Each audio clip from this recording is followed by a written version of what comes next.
Hello everyone, जोहार झारखंड और आप सभी को मेरा नमस्कार।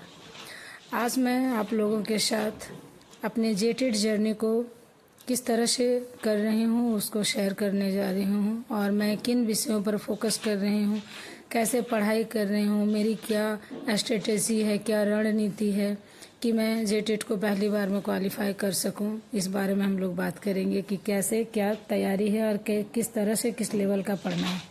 वैसे तो मैं एक टीचर हूं और पढ़ा रही हूं, लेकिन फिर भी मैंने जेटेड का एग्ज़ाम अभी तक नहीं दिया है और हमारी दिली ख्वाहिश है कि मैं जेटेड क्वालिफाई करूं और झारखंड में एज अ टीचर अपना कंट्रीब्यूशन दूं। जेटेड सिर्फ एक परीक्षा ही नहीं है बल्कि एक शिक्षक बनने के सपने की पहली सीढ़ी है।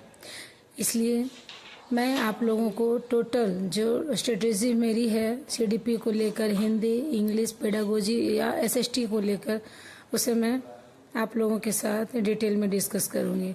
जैसा कि हम लोग सीडीपी की बात करते हैं, चाइल्ड डेवलपमेंट एंड पेडागोजी, तो ये जो पेडागोजी का सेक्शन आता है तो ये सेक्शन बहुत इम्पोर्टेंट माना जाता है जे टेट के एग्ज़ाम में। जैसा कि हम लोगों ने सी टेट के एग्ज़ाम में देखा, पेडागोजी का बहुत इम्पोर्टेंट क्रूशियल रोल रहा है, जिससे कि 30 से कम 28 क्वेश्चन बहुत ही अच्छे होते हैं और बनने की पूरी संभावना होती है। इसी तरह सिमिलर हम लोगों ने स्टेट में भी देखा, सीडीपी का इम्पोर्टेंट रोल रहता है। इसमें हम लोग बच्चों के विकास, सीखने की प्रक्रिया और शिक्षण विधि के बारे में हम लोगों को पढ़ना होता है। मैं रोज सुबह के 4 बजे उठकर सबसे पहले सीडीपी पढ़ती हूँ, क्योंकि विषय का कॉन्सेप्ट, जो सब्जेक्ट है वो कॉन्सेप्ट बेस्ड है और इसमें पकड़ बहुत ज़रूरी है।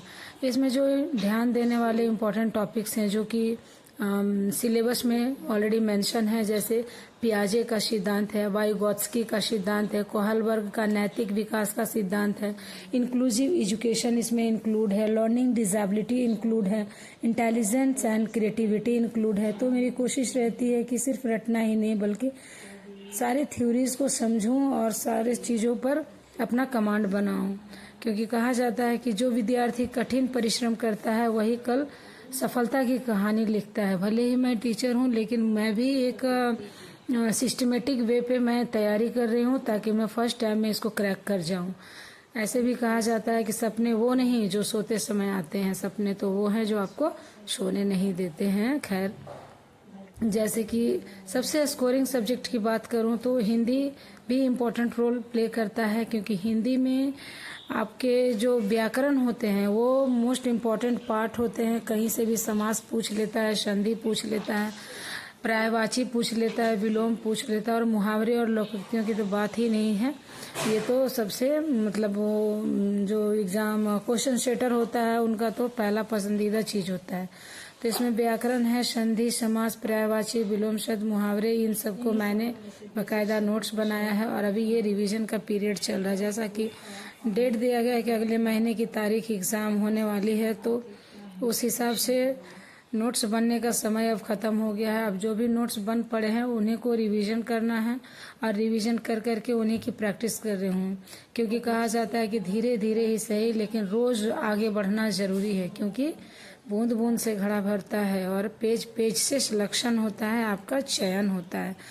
इंग्लिश में बात करें तो इंग्लिश सब्जेक्ट का प्रिपरेशन किस तरह से होता है कि बहुत सारे जो स्टूडेंट्स होते हैं इंग्लिश को बहुत हार्ड लेवल का समझ लेते हैं, लेकिन मैं कहती हूँ कि अगर आपकी स्ट्रेटेजी सही है, रणनीति सही है, तो इस तरह से इसको आसान बना सकते हैं। जैसे कि इंग्लिश में किन सब्जेक्ट पे ध्यान देना होता है, जैसे ग्रामर टॉपिक हो गया।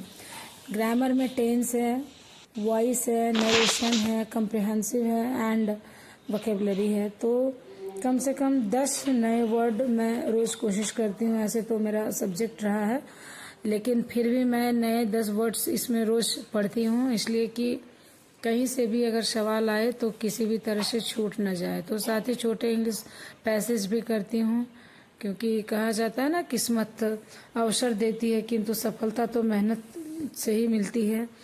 इसलिए और इसमें एक इम्पॉर्टेंट रोल होता है कि अपने आप को कभी दूसरों से तुलना मत करिए, अपनी तैयारी पे फोकस रखना होता है। ये मेरा सिद्धांत है। अब अगर हम बात करें कि मैं पेडागोजी को कैसे लेवल में करती हूँ, तो पेडागोजी एक ऐसा सब्जेक्ट है जो स्कोरिंग है, आपको अच्छे अंक दिला सकते हैं। तो जेटेट में ये क्रूशियल रोल प्ले करने वाला है। पेडागोजी में हमें यह समझना होता है कि बच्चों को कैसे पढ़ाया जाए, बच्चों के लेवल में आकर बच्चे के माइंड को समझना होता है, तभी तो हम उसको ट्रीट कर पाएंगे कि हाँ उनको क्या कैसे कितना देना है। तो टीचिंग में ये सब बातें बहुत इम्पोर्टेंट होती है, सारी चीज़ें ध्यान रखने लायक होती है। तो अभी मेरे रिवीजन में ये सब शामिल है। सीडपी में है टीचिंग मेथड्स है, लर्निंग प्रोसेस है। तो मैंने लर्निंग प्रोसेस के काफ़ी चैप्टर पढ़ रखे हैं और अभी मैं उसके रिवीजन में लगी हूँ। क्लासरूम मैनेजमेंट है, इवेल्युएशन टेक्निक है। तो इवेल्युएशन में सुमेटिव है और इंफॉर्मेटिव है, कंस्ट्रक्टिविज्म है। तो ये सब जो सारे कॉन्सेप्ट होते हैं ये कॉन्सेप्ट बेस्ड होते हैं। इसलिए नोट्स बनाइए और नोट्स को अब पढ़ने का समय आ गया है, क्योंकि अगर लक्ष्य बड़ा है तो संघर्ष भी बड़ा होगा। और हार मानने वाले रास्ते बदलते हैं, मगर मेहनत करने वाले तो इतिहास बदलते हैं। तो कुछ इस तरह का माइंड थॉट लेकर के चलना है। सोशल साइंस में जैसे कि क्या क्या पढ़ना होता है,